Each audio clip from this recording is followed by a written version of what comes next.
eSIM is ready to be replaced with iSIM, which is coming to future Galaxy phones. Who needs an eSIM when you've got an iSIM? So they're both digital, but the eSIM is like some other technology. iSIM is like embedded into the processor or the chip. It's just embedded on the board, I believe. Right. Whereas an iSIM, I presume, is going to be integrated. Uh-huh. That's a guess. We are just starting to move away from nano SIM to eSIM, but it looks like eSIM is already ready to be replaced by a more advanced tech. Unbelievable. Qualcomm has announced that it is bringing iSIM smartphones with future Snapdragon chips. Last year, the company showcased a specially modified version of the Z Flip 3 to demonstrate iSIM. This year, the company has integrated iSIM into Snapdragon 8 Gen 2 processors. There's a version of Snapdragon 8 Gen 2 with certification, offers the same level of security as eSIM, which puts your security concerns at rest. It is 100 times smaller than nano SIM and more power efficient. Good Lord.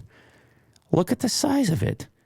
So it's right on the chip now. So the iSIM is called integrated SIM. Yeah, I guessed correctly. Whereas the eSIM is soldered onto the board. It could be, I mean, you can see the sizing on this chart of a 2022 variant. It is 24 millimeters, or sorry, 24 or 2.4? It's too far away from me. 2.6 millimeters? 24 millimeters. But then the thing underneath says 2.6. 24 seems like a lot. That's 2.4 centimeters. I don't think so. I'm going more with 2.6. But the new one is less than 1 square millimeter. That will be embedded or integrated, I suppose, is the word we're using. Not embedded into the board, but integrated into the Snapdragon chip by the looks of it, based on this. And energy consumption also going down as a consequence of miniaturization. This lets you free up space, obviously. Compared to nano SIM, iSIM is 100 times smaller, measures less than 1 square millimeter, and resides inside a processor such as the 8 Gen 2. Primary benefit, it eliminates the need for a SIM card slot. Oh, obviously, that's the same as eSIM.